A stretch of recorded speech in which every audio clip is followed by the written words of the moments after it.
ആലപ്പുഴയിൽ NDA സ്ഥാനാർത്ഥി ശോഭ സുരേന്ദ്രൻ നാമനിർദ്ദേശ പത്രിക സമർപ്പിച്ചു. നൂറുകണക്കിന് സ്ത്രീകളോടൊപ്പം പ്രകടനമായാണ് സ്ഥാനാർത്ഥി കളക്ട്രേറ്റിൽ എത്തിയത്. നിഷ ദിലീപ് ചേരുന്നു. നിഷ, കൂടുതൽ വിവരങ്ങൾ.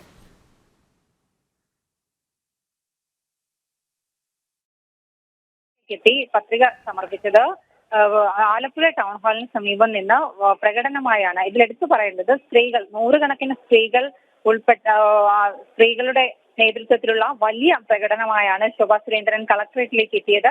ഈ സ്ഥാനാർത്ഥിക്ക് കെട്ടിവെക്കാനുള്ള തുക നൽകിയത് അഡ്വക്കേറ്റ് രഞ്ജിത്ത് ശ്രീനിവാസന്റെ ഭാര്യ ലിഷ രഞ്ജിത്താണ്. നൂറുകണക്കിന് സ്ത്രീകളുടെ നേതൃത്വത്തിലുള്ള പ്രകടനമായി 11:45 കളക്ടറേറ്റിന് മുന്നിൽ ശോഭ സുരേന്ദ്രൻ എത്തി. അവിടെ നിന്നും പ്രവർത്തകരുടെ സാന്നിധ്യത്തിലാണ്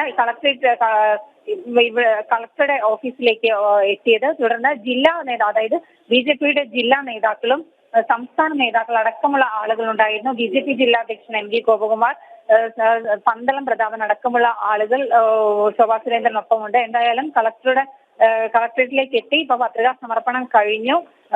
പുറത്തേക്ക് അവർ ഇറങ്ങിയിട്ടില്ല. പത്രികാ സമർപ്പണം അല്പസമയം മുമ്പാണ് നടന്നത്.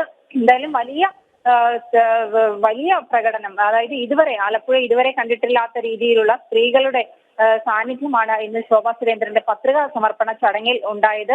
എന്തായാലും ഈ പത്രിക സമർപ്പിച്ച് ഇറങ്ങുന്ന ശോഭ സുരേന്ദ്രനെ സ്വീകരിക്കാനും ഈ പ്രവർത്തകരുടെ വലിയ നിര തന്നെ ഈ കളക്ടറേറ്റിന് പുറത്ത് ഇപ്പോഴും കാത്തു നിൽക്കുന്നുണ്ട്. വലിയ ജനസഞ്ചയം തന്നെയാണ് ശോഭ സുരേന്ദ്രനൊപ്പം ഈ പത്രിക സമർപ്പണ ചടങ്ങിനായി ആലപ്പുഴ കളക്ടറേറ്റിലേക്ക് എത്തിയത്. രോഹിണി. ശരി നിഷ. ആലപ്പുഴയിൽ NDA സ്ഥാനാർത്ഥി ശോഭ സുരേന്ദ്രൻ നാമനിർദ്ദേശ പത്രിക സമർപ്പിച്ചു. നിഷ ദിലീപാണ് വിവരങ്ങൾ നൽകിയത്.